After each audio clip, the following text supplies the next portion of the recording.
جس کا مطلب ہے کہ اسلام کا پیغام ان تک پہنچ چکا تھا اور وہ دنیا میں ہونے والی تبدیلیوں سے آگاہ بھی تھے، لیکن عوام کی ڈس انفارمیشن اس حد تک پھیلا رکھی تھی کہ وہ اپنے حکمرانوں کی عظمت کے علاوہ کسی چیز سے آگاہ ہی نہیں ہوتے تھے۔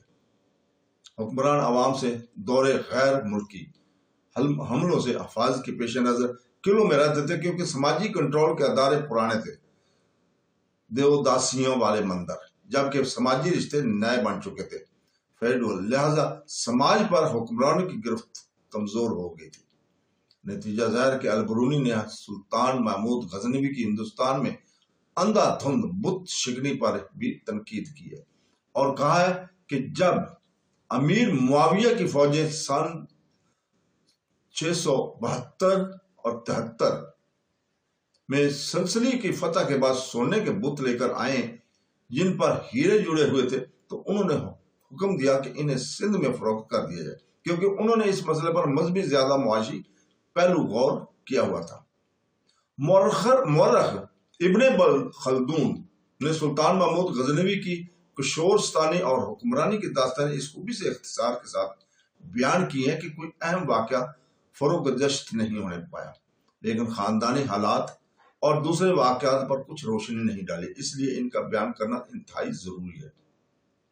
سلطان محمود غزنوی فارس کے آخری بادشاہ یزدوجرد کی نسل سے تھا۔ ابو القاسم حمادی نے تاریخ مجدور میں لکھا ہے کہ امیر سبکتگین بادشاہ یزدوجرد کی نسل سے تھا۔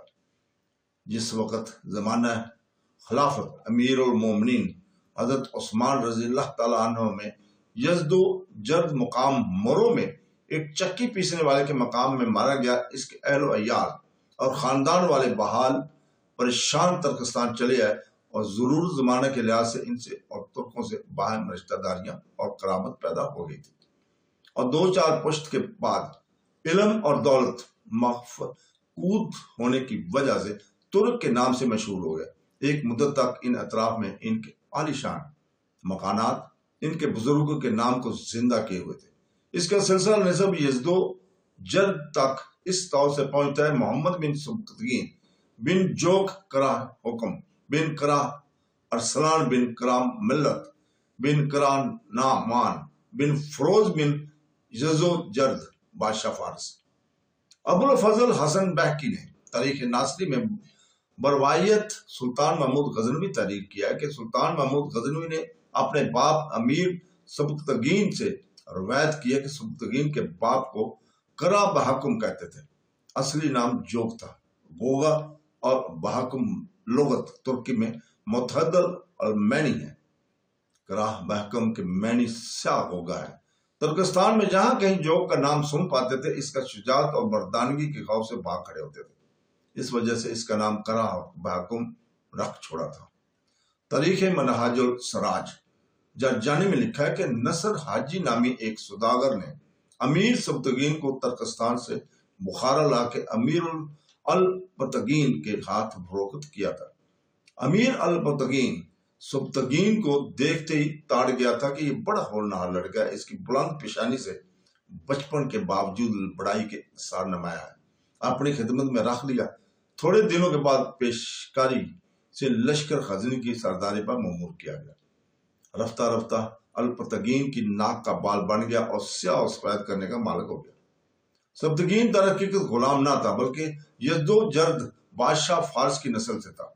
جس وقت یزدوجرد مقام مورو میں ایک چکی پیسنے والے کے مکان میں عہد خلافت امیر المومنین حضرت عثمان رضی اللہ تعالیٰ عنہ میں مارا گیا تھا، اس کی اولاد اور خاندان والے ترکستان میں جا کر روپش ہو گئے تھے اور ترکستان ترکوں سے حزب ضرورت رشتہ قرابت پیدا کیا۔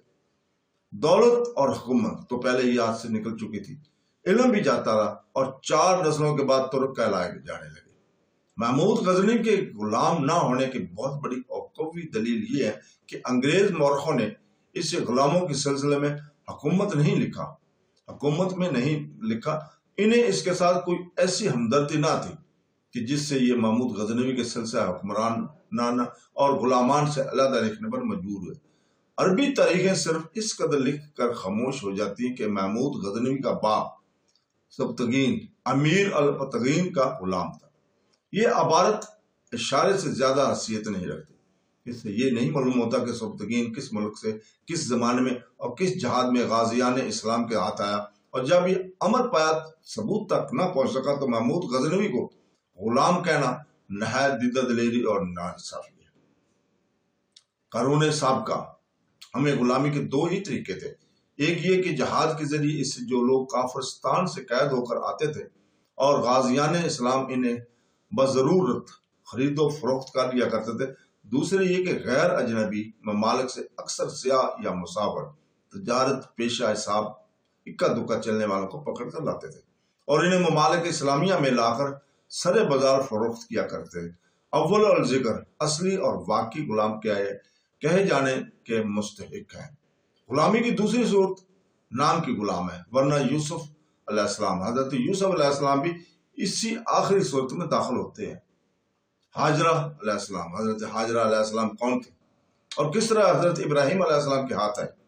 حسینی سادات کی ماں کہاں تھی اور فکر حسین علیہ السلام کے ہاتھ لگی؟ ام المومنین ماریہ بنت شمون قبطیہ کون تھی اور کہاں سے آئی تھی؟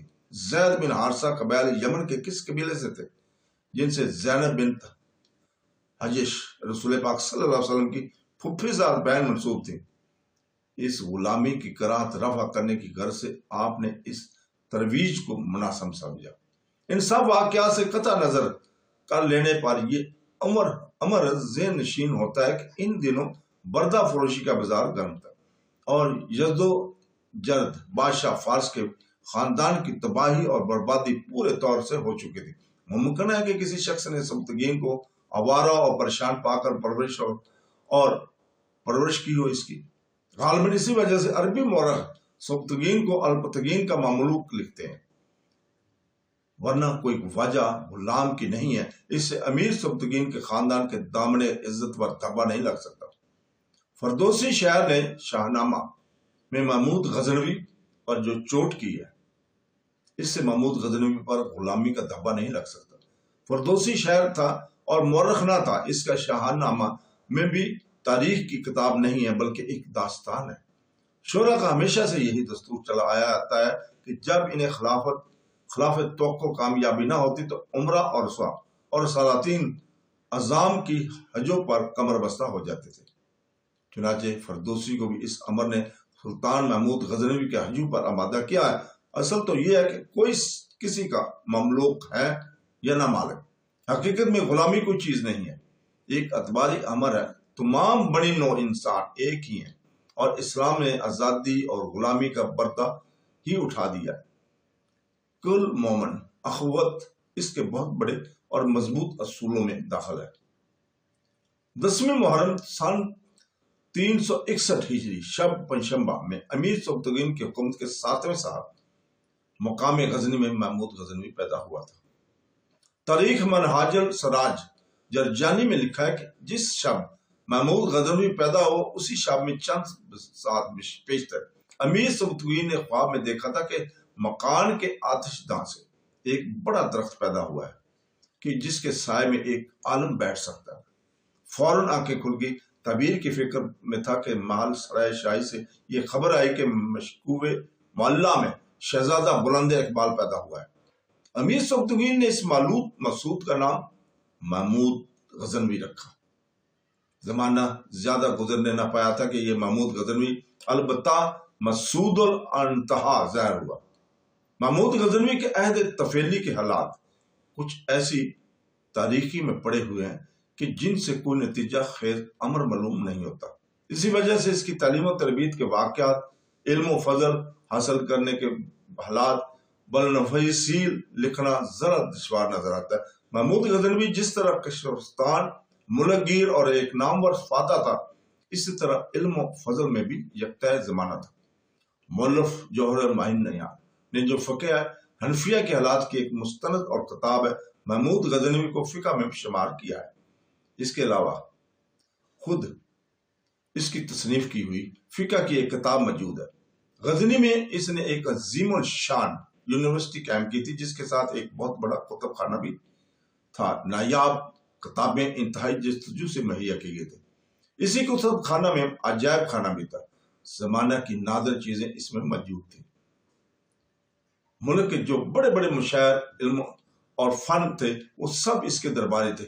امام الحرمین ابو المالا عبد المالک جوینی نے اپنی کتاب مغیث الخلق فی الاختیار الحق میں لکھا ہے کہ سلطان محمود غزنوی علم حدیث کا بھی بے حد شیخ تھا۔ تو دوستو اس کے ساتھ ہی آج ہم اجازت چاہتے ہیں، کل تک کے لیے، کل انشاءاللہ تعالی ہم اسی جگہ سے پھر شروع کریں گے۔ اللہ حافظ۔